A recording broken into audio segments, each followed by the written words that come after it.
नमस्कार साथियों, कैसे हैं आप सब। स्वागत है आपका बीएनएस लेक्चर सीरीज में। और आज के इस लेक्चर में मैं आपको दो इंपॉर्टेंट टॉपिक समझाने वाला हूं। One is kidnapping and the other is abduction.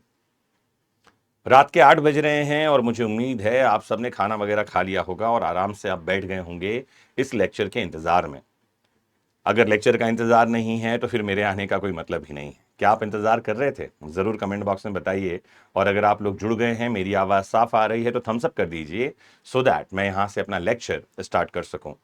दो बातों को ठीक से समझिए। पहला तो है किडनैप। किडनैप जो शब्द है वो दो शब्दों से बना हुआ है, किड और नैप। किड का मतलब बच्चा होता है और नैप का मतलब ले जाना। बच्चा चोरी जैसा अपराध है किडनैपिंग। किडनैपिंग का मतलब ही है बच्चा चोरी। हिंदी में क्या कहते हैं इसे? अपहरण? ना ना ना। फिल्मों में आपको बताया जा रहा है कि किडनैपिंग का मतलब अपहरण हो रहा है, या आपको अखबार में भी ये बताया जा रहा है। लॉ वालों ध्यान से समझिए, आप हिंदी इंग्लिश किसी मीडियम से आते हो, किडनैपिंग के लिए हिंदी में शब्द है व्यपहरण, और जो अपहरण है उसके लिए शब्द है अबडक्शन। तो आज हम किडनैपिंग और अबडक्शन में ही डिफरेंस समझने वाले हैं। किसमें किसमें? किडनैपिंग और abduction. Distinguish between kidnapping and abduction. व्यपहरण और अपहरण में अंतर समझेंगे, ठीक है। तो 137 में जाओ तो किडनैपिंग के बारे में पता चलेगा। किडनैपिंग क्या है? तो किडनैपिंग दो तरह का है, पहले तो आप ये समझें। किडनैपिंग फ्रॉम इंडिया, मतलब भारत में से व्यपहरण कहते हैं इसे। Taking any person beyond India without consent of that person और लॉफुल अथॉरिटी, किसी भी व्यक्ति को भारत के बाहर ले जाना उसकी सहमति के बिना या लॉफुल अथॉरिटी की परमिशन के बिना, तो हम क्या कहते हैं? Kidnapping from India. ये जो है भारत में से व्यपहरण हुआ है। और दूसरा किडनैपिंग फ्रॉम लॉफुल गार्जियनशिप। जब हम लॉफुल गार्जियनशिप के बारे में बात करते हैं तो यहां एज क्रूशियल हो जाता है। और किडनैपिंग का मतलब क्या है? माइनर को ले जाना। माइनर कौन है? ऐसा व्यक्ति जिसकी एज 18 साल से कम है। मेल फीमेल दोनों के लिए सेम, 18 साल से कम के बच्चे को, माइनर को कहीं ले जाना गार्जियन की परमिशन के बिना, ये किडनैपिंग कहलाएगा। A person of unsound mind, या ऐसे व्यक्ति को ले जाना जो सहमति देने में असमर्थ है because of unsoundness of mind. Unsound mind को हिंदी में विकृत चित्त कहते हैं। पागल है कोई व्यक्ति, नासमझ है, अनसाउंड है, ठीक है, इनसेन है। ऐसे व्यक्ति को गार्जियनशिप से बाहर ले जाना उस गार्जियन की कंसेंट के बिना, ये जो है ध्यान रखना है अपराध है। और एक बात और ध्यान रखना है कि जो माइनर है, माइनर की कंसेंट किसी काम की नहीं है। अगर माइनर को साथ में ले गए और ये कहा जा रहा है कि इसने खुद ही सहमति दी थी मैं साथ में जाऊंगा, नॉट अलाउड। माइनर की कंसेंट नहीं मानी जाती। सहमति माइनर की सहमति नहीं है। तो अगर आप किसी छोटे बच्चे को अपने साथ घुमाने ले जा रहे हैं तो लॉ ये कह रहा है मम्मी पापा से पूछिए कि मैं इसको ले जाऊं क्या। आपने बच्चे को पूछा साथ में चलोगे, बच्चे ने हाँ बोल दिया है, आप ले गए उसको, ये अपराध है, क्योंकि इतने देर में उसकी मां की सांसें रुक जाने वाली हैं। उसके पिताजी को हार्ट अटैक आ जाने वाला है कि मेरा बच्चा कहां चला गया। इसीलिए नियम ये कह रहा है कि गार्जियन को, माता पिता को पूछिए, उनकी कंसेंट लीजिए बच्चे को उनकी गार्जियनशिप से बाहर कहीं भी ले जाने के लिए। इतनी आसान सी बात है और इतना कमाल का हमारा कानून है। एग्जाम्पल देखिए, ए ल्यूर्स 15-year-old girl away from her parents without their consent even if the girl agrees. लड़की की सहमति रही भी हो, हमको मतलब नहीं है, it is kidnapping from lawful guardianship. इसे व्यपहरण माना जाएगा। और जो लड़का लड़की को लेकर भाग गया है उसको जेल होने वाली है। उसका ये वाला जीवन तो खराब हो गया, अगले जन्म में अगर लॉ ठीक से समझ लेगा तो शायद बच पाएगा। सेक्शन देखिए 138। एक बात और समझा दूं मैं, पिछले ही सेक्शन में ये वाले एग्जाम्पल में ये बात भी काम में नहीं आएगी कि लड़का कहे कि मैंने तो लड़की को पूछा था तुम्हारी एज कितनी, इसने बताया था मैं 18 की हूं। या लड़का ये कह रहा है कि मुझे लगा कि ये लड़की 18 की है। आपका लगा, उसने कहा, ये बातें किसी काम की नहीं है। आधार कार्ड देखिए एक दूसरे का। क्या देखिए? आधार कार्ड। मेरी बातों को ठीक से समझते रहिए।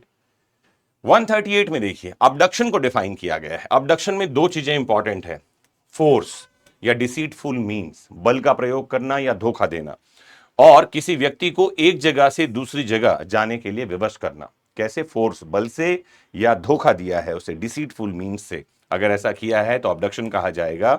एक बात और ध्यान रखना है कि अबडक्शन अपने आप में पनिशेबल नहीं है। इंटेंट क्या है? मतलब मर्डर करना है क्या, रैंसम करना है क्या, इलिसिट इंटरकोर्स करने के लिए, अवैध संबंध बनाने के लिए ले गया है क्या, बहुत सारी ऐसी बातें हैं जिसके लिए पनिशमेंट दिया जा सकता है। सिर्फ अबडक्शन पनिशेबल नहीं है। अगर किसी ने किसी को अबडक्ट किया है, मतलब अपने साथ ले गया है और कहीं रखा हुआ है और उसका इंटेंशन क्लियर नहीं है, तो कहां सजा मिलेगी? रॉन्गफुल कन्फाइनमेंट के लिए। रॉन्गफुल कन्फाइनमेंट को हम कहते हैं सदोष परिरोध। कौन से सेक्शन में जाना होगा? 127 में। और वहां डेज है, 3 दिन तक के लिए है तो 3 साल तक की सजा होगी, 3 दिन से कम के लिए है तो 1 साल की सजा हो सकती है, 10 साल तक के लिए है तो अलग सजा होगी, हेबियस कॉर्पस रिट निकल चुका है तो अलग सजा होगी। 127 में अलग अलग पनिशमेंट्स दिए हैं रॉन्गफुल कन्फाइनमेंट के लिए, जिसको हम 138 के साथ समझ रहे हैं। 127 है ना, रॉन्गफुल कन्फाइनमेंट। लिखा है A forcibly pushes B into a car and takes him away. A जो है बी को कार में बिठाता है, अपने साथ ले जाता है, अबडक्शन कर रहा है वो। इस बात को आप ध्यान में रखिए। डिफरेंस क्या है किडनैपिंग और अबडक्शन में? तो एज फैक्टर काम करेगा यहां। माइनर को या पर्सन ऑफ अनसाउंड माइंड जो है होना इंपॉर्टेंट है अगर आप लॉफुल गार्जियनशिप से किडनैपिंग की बात कर रहे हैं। Any person can be abducted, as यहां पर किसी काम का नहीं है, फोर्स का यूज हुआ है, बलपूर्वक किसी बच्चे को उठाकर ले गया है कोई, तो ध्यान रखना है ये बल का उपयोग ही अबडक्शन बना देता है किडनैपिंग को। कंसेंट, माइनर का कंसेंट रिलेवेंट है, कंसेंट रिलेवेंट है अगर कोई आदमी अपनी सहमति से जा रहा है। ध्यान रखिए माइनर नहीं, 18 साल से ऊपर का व्यक्ति, तो ये जो है अपराध नहीं है। अपनी सहमति से जाना, कंसेंट मैटर करता है। मींस ले जाना, एंटाइस बहलाना फुसलाना, दो बातें, टेकिंग और एंटाइसिंग, दो एलिमेंट यहां हैं। यहां फोर्स और डिसीटफुल मींस यानी कि बल या फिर धोखा इंपॉर्टेंट है। कंप्लीशन, ध्यान रखना है किडनैपिंग का अपराध इमीडिएट कंप्लीट हो जाता है जैसे ही बच्चे को लॉफुल गार्जियन से हटाया। Offence of kidnapping from lawful guardianship is completed. जैसे ही किसी को भारत का बॉर्डर पार करवाया, offence of kidnapping from India is completed. लेकिन अबडक्शन का ऑफेंस कंटिन्यूइंग ऑफेंस कहलाता है, वो एक बार में पूरा नहीं होता, वो लगातार जारी रहने वाला अपराध है। आपको इस बात को जानना चाहिए। तो completes as soon the minor is taken away और रिक्वायर्स फोर्स और डिसीट, और ध्यान रखना है it is a continuing offence, ये एक चलित अपराध है और हर एक दिन नया उसके लिए टाइम लिमिट तैयार होता है। जब उसको मैंने बताया 3 दिन तक के लिए कंफाइनमेंट में रखा है तो क्या अलग सजा है, 3 से 10 दिन के लिए रखा है तो अलग सजा है, रैंसम मांग रहा है तो अलग सजा है, भीख मंगवाने के लिए बच्चे को ले गया है या किसी बड़े को ले गया है तो अलग सजा है। डिपेंड करता है क्या कुछ चीजें उसके साथ इन्वॉल्व हैं, वो अबडक्शन की ग्रेविटी को कम या ज्यादा करती हैं। नेचर, सब्सटेंटिव ऑफेंस है, अपने आप में ही मूल अपराध है, और ये ऑक्सिलरी ऑफेंस है यानी सहायक अपराध है। मेन इंटेंट तो कुछ और है, जैसे मैंने बताया, जैसे रैंसम, कोई फिरौती मांगना चाहता है किसी से और किसी बच्चे को या बड़े को ले गया है, तो रैंसम मेन ऑफेंस हुआ और ले जाना ये तो ऑक्सिलरी सहायक हुआ। एग्जाम्पल मैंने आपको पहले ही बताया, taking minor without guardians consent, forcibly taking any adult, ये दो बातें आपको ध्यान रखनी है, बल का प्रयोग उसमें होगा।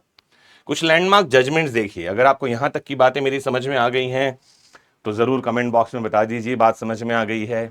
बीएनएस का ही कोई और टॉपिक आप समझना चाहते हैं जो आपको टफ लगता है तो जरूर कमेंट बॉक्स में लिखिए, मुझे खुशी होगी आपके लिए वो टॉपिक लाकर, वो बात समझाकर। किसी और लॉ में से भी कोई और बात, कोई और टॉपिक आप समझना चाहते हैं, किसी कंसेप्चुअल क्लैरिटी को आप हासिल करना चाहते हैं तो कमेंट बॉक्स में लिखिए कि ये टॉपिक हम एमजे सर से पढ़ना चाहते हैं। खुशी होगी मुझे आपको वो बात समझाकर। आइए कुछ केस लॉज देखते हैं, जजमेंट्स देखते हैं। एक केस देखिए, वरद राजन का केस है, मद्रास का। लिखा, if minor voluntarily leaves guardians house and accused does not actively take और एंटाइज, अगर कोई माइनर है मतलब अवयस्क है, वो खुद अपने माता पिता के घर से निकल कर चला गया, चली गई है, और जिसको आरोपी बनाया गया है उसने एक्टिवली ना तो वो उसको ले गया है ना बहलाया फुसलाया है, तो किडनैपिंग का अपराध नहीं बनता है। ध्यान रखना है, साबित करना होगा कि कोई मेजर ले गया है, बहलाया फुसलाया है, ये एलिमेंट एंटाइसिंग और टेकिंग अवे दोनों में से कोई एक बात बतानी पड़ेगी। स्टेट ऑफ हरियाणा, राजा राम का केस देखिए। एंटाइसिंग, बहलाना फुसलाना, implies active involvement of accused in causing minor to leave guardian. माता पिता के घर को छोड़ने के लिए इसका एक्टिव इन्वॉल्वमेंट चाहिए कि उसने कैसे बहलाया फुसलाया, इस बात को समझाना होगा, अदरवाइज किडनैपिंग का अपराध नहीं बनेगा।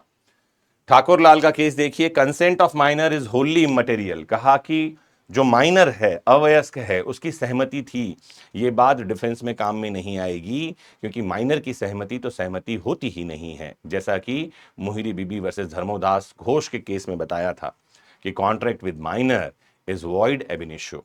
वैसे ही ठाकुरलाल के केस में बताया कि माइनर का कंसेंट कंसेंट ही नहीं है, माइनर की सहमति बचाव नहीं होगी। मुझे उम्मीद है कि आज इस बात को समझकर किडनैपिंग और अबडक्शन के लिए को लेकर आपके मन में जो दुविधा थी वो स्पष्ट हो गई होगी, and you have a conceptual clarity about these two important offences of भारतीय न्याय संहिता 2023। कुछ और जानना पूछना चाहते हैं तो जरूर कमेंट बॉक्स में जुड़िए, और समझ में आ गया हो तो एमजे सर या एमजे लिख करके एक हार्ट छोड़ दीजिए। मैं आपके लिए ऐसे कंसेप्चुअल क्लैरिटीज लेकर आता रहूंगा। बहुत ख्याल रखना है आपको खुद का, क्योंकि आपका होना इंपॉर्टेंट है। जुड़े रहिए। नमस्कार। जय हिंद।